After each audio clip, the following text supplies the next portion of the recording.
نه نه قرآن چیه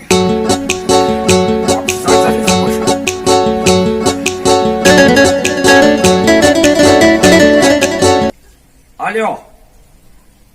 لابای میشوا خدا باش کن خود نازی سلامتی او بایقه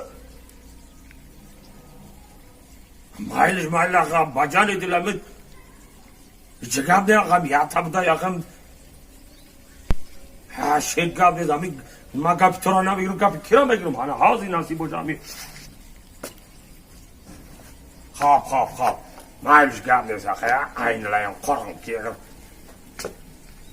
خواب مایل هازی ما هم میزنم نصیب باشم میزنم گپ نیست خواب مایلش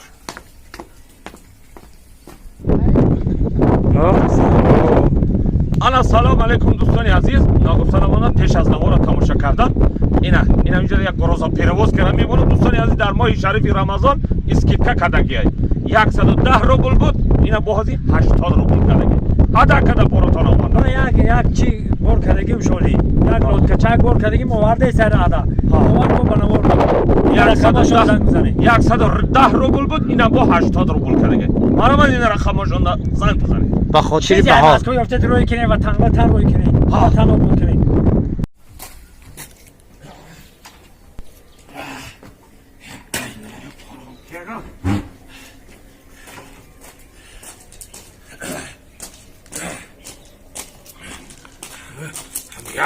هیچی گان نه آقا همین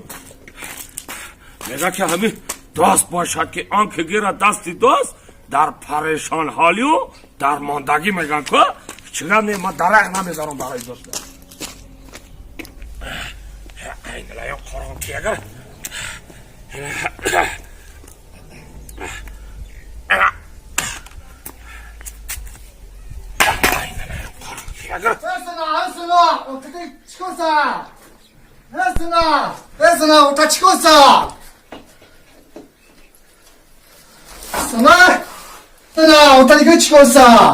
چی گپ شده باشه در ای بیر چون کدای نمیدونم چی کاسا چی کاسا چی کار کرده است نمیدونم کو بیایا بره بدا تسک ها کو چی کار کرده است کو بدا برای دوست ما جان ما درق نمیدارم آخه این لایم قرآن کی اگر اینا همین لایک باشه اینا لایک میزنم آخه این لایم قرآن کی اگر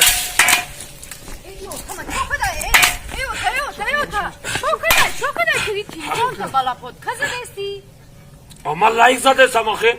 چی خیلی لایک زدستی آخه مرا نوازی تلفن کنه که همین لایک بالا پود کم زد من بالا پود کم زده سم آخه